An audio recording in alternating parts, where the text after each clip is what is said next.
रोकड़ी साहब, supreme court में ये जो सिविलियंस का मिलिट्री ट्रायल रोकने का जो फैसला चैलेंज किया गया है, कैसे देखते हैं आप इसे? देखें, फैसला तो हो गया, उन्होंने मिलिट्री ट्रायल्स को रोक दिया।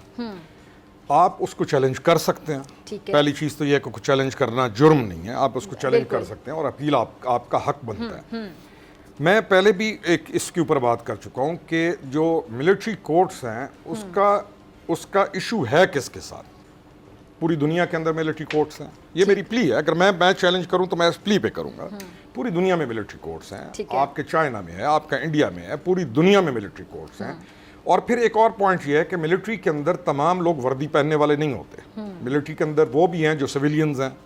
अब इस फैसले में कल कोई सिविलियन को बहुत बड़ा काम करे तो उसका आप क्या जाएगा, यानी वो लोग कहाँ जाएंगे लेके।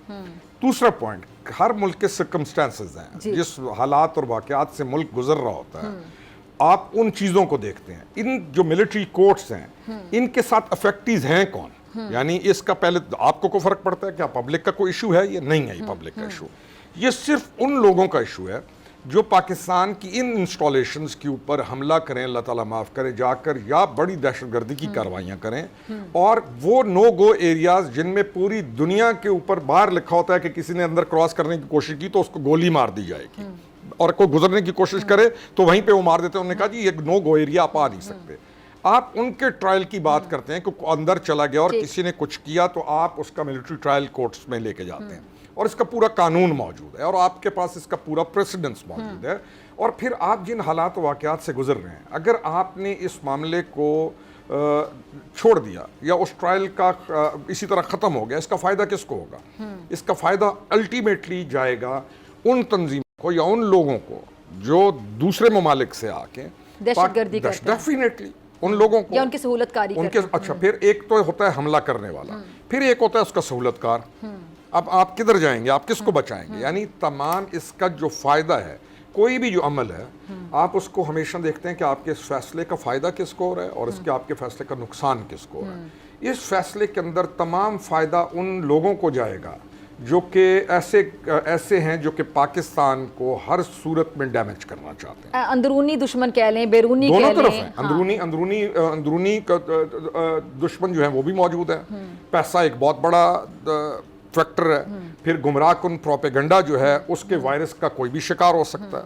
यानी कोई एक जगह पे लड़ी जाने वाली जंग तो है नहीं। और गुमराह कुन प्रोपेगेंडा के वायरस का शिकार जो लोग हुए हमने देखे होते हैं, आपने देखा। और ये 9 मई को जो हुआ, ये जो 9 मई को जो वाकयात हुए, ये गुमराह कुन एक स्पीच, हेट स्पीच कह लें, वो जो प्रोपेगेंडा लगातार था, और वो लगातार वो होता चला आया। और फिर एक दिन 9 मई एक आपको अब जो बच्चे मेरे पास आज के दिन में एक बूढ़ी माँ का उसका आए हुए थे कि उसका बच्चा है, अब उस माँ को कौन जवाब देगा कि जिस बच्चे को इस्तेमाल कर लिया गया, या वो खानदान जो तबाह हो गया, लड़के हैं, बच्चे हैं, 22 साल के होते हैं, उनको समझ ही नहीं थी। और ये वो, सॉरी मैं बात काट रही हूँ, ये वो उम्र होती है जब आपने चूज करना है कि आपने किस करियर में जाना है। आप 17 साल की उम्र में इस मुल्क के लिए आगे कुछ बनना था, आपने डॉक्टर बनना है, आपने इंजीनियर बनना है, आपने कहाँ जाना है, करियर था, आपका एक पूरा फ्यूचर था, हर चीज को तबाह कर दें। अच्छा, फिर किया क्यों, वजह क्या है, उसका फायदा किसको हुआ? अल्टीमेटली इस अमल का फायदा किसको है और नुकसान किसको है?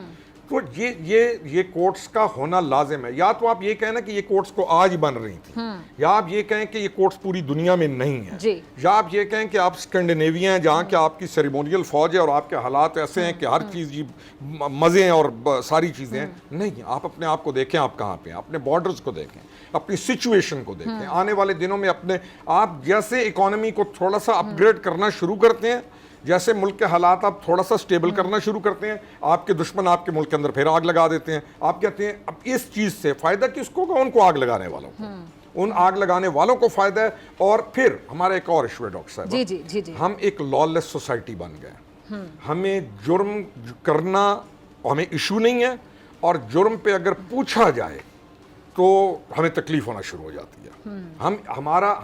हमने इस मुआशरे को इनसिक्योर करके रख दिया, और उसका वाहिद हल क्या है? आपकी अदालतें। उसका वाहिद हल क्या है? ये मिलिट्री कोर्ट्स। रिलेटेड किसके साथ है? ये मिलिट्री कोर्ट्स कोई रिलेटेड है उसके साथ के जो बाहर का क्राइम हो रहा है। अच्छा, एक स्पेसिफिक रिलेटेड इशू।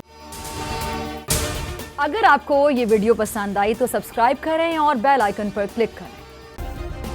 سبسکرائب کریں اور بیل دبائیں تاکہ کوئی خبر رہ نہ جائے.